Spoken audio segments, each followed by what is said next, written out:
వరద ప్రభావిత ప్రాంతాల్లో ఇప్పుడిప్పుడే కోలుకుంటున్నారు. కానీ వారి బాధలు మాత్రం వర్ణాతీతం.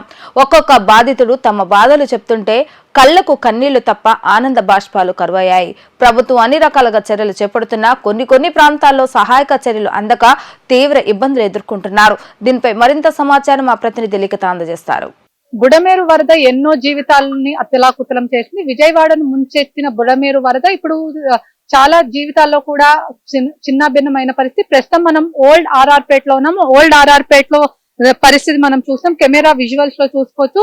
మొత్తం ఏదైతే మురికి నీళ్లు కూడా ఉంది, మోకాలు లోతు నీళ్లు కన్నా పైన అంటే చాలా లోతుగా నీళ్లు ప్రతి ఒక్క దగ్గర కూడా ఇలాంటి పరిస్థితి మనం చూస్తాం. క్లీనింగ్ సైతం కూడా ఇప్పటికే మంత్రి నారాయణ పరిశీలిస్తున్న పరిస్థితి.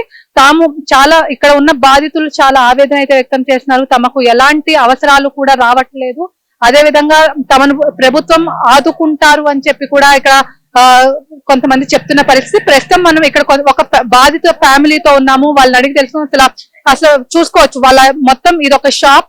ఈ చిల్లర షాప్ లో ఇప్పటికే మొత్తం అన్ని కూడా కరెంట్ లేదు, మొత్తం కూడా పాడైపోయిన పరిస్థితి. మొత్తం ఈ అతలాకుతలం చేసిందని కూడా చెప్పుకోవచ్చు. ఈ వరద వాళ్ళని ముంచెత్తిందని కూడా చెప్పుకోవచ్చు. మొత్తం ఇక్కడ చూపిస్తున్నారు, ఈ షాప్ ఓనర్ మనకి చూపిస్తున్నారు. మొత్తం టీవీ ఫ్రిడ్జ్ మొత్తం అన్ని కూడా పాడైపోయిన పరిస్థితి. ఇక్కడ మనం విజువల్స్ లో చూసుకోవచ్చు.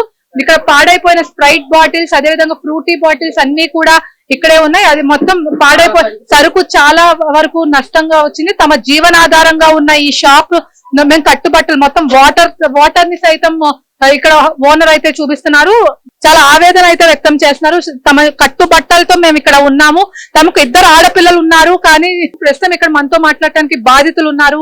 వాళ్ళని అడిగి తెలుసుకుందాం. చెప్పండి, అసలు ఏం జరిగింది, ఏంటి, మీకు ప్రభుత్వం నుంచి సాయం అందుతుందా, ఇప్పటి వరకు ఏమైనా అందిందా, అసలు ఏంటి? మేడం అన్ని అయితే అందినాయి మేడం. ఇది వరదలకి మాకు అయితే ఇదే ఆధారం, ఇదే మాకు కూడి పెట్టేది. ఇది మాత్రం ఖచ్చితంగా మాకు చంద్రబాబు నాయుడు గారు ఏదో ఒక న్యాయం చేయాలి. ఎందుకంటే మేము బతికేది ఇది. మాకు 2 ఆడపిల్లలు ఉన్నారు. మేము ఇంకా వేరే ఉద్యోగాలు కూడా మాకేం లేదు. నేను ఆ చంద్రబాబు నాయుడు గారికి చేతులు పెట్టి దండం పెడుతున్నాను.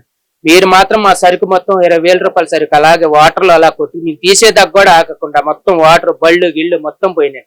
లాస్ట్ కి మాకు ఈ మిగిలిని తిప్పి కొడితే 2,000 సరుకు కూడా ఉండదు. మొత్తం మాకు 20,000 సరుకు అలాగా వాటర్ లో కొట్టుకుపోతుంది. ఎవరు ఇళ్లలో వాళ్ళు చదువుకోవడమే సరిపోతుంది తప్ప ఎవరు మాకు హెల్ప్ చేసింది అనేది లేదు. ఉన్న సరుకు మొత్తం పోయింది. మాకు ఇదే జీవనాధారం. ఇంక మీరే చూడాలి సార్. మీరు చంద్రబాబు నాయుడు గారు చేస్తేనే మాకు ఇది ఆయన దాకా వెళ్ళాలని కోరుకుంటున్నాం. అది ఇంకా వేరే ఆప్షన్ అనేది మాకు ఏమీ లేదు సార్. మాకు ఉద్యోగాలు కూడా లేవు. దీని మీద బతికే వాళ్ళని కావాలంటే చుట్టుపక్కల వాళ్ళు కూడా అడగండి. ఇది మొత్తం కొట్టుకుపోవడం వల్ల వాళ్ళందరూ చూశారు కూడా. మేము కష్టపడితేనే మాకు రూపాయి. అది మేడం. మొత్తం మీద చూసుకున్నట్లయితే ముఖ్యమంత్రి చంద్రబాబు తమను ఆదుకోవాలని చెప్పి తమకు జీవనాధారంగా ఉండే ఈ షాపు ఇక్కడ వరదలో కొట్టుకుపోయిందని కూడా చెప్తున్నారు. ఖచ్చితంగా ముఖ్యమంత్రి చంద్రబాబు చేస్తారనే భరోసా తమకు ఉంది. ఖచ్చితంగా కూడా చంద్రబాబు న్యాయం చేస్తారని కూడా ఇక్కడ బాధితులు అయితే చెప్తున్నారు.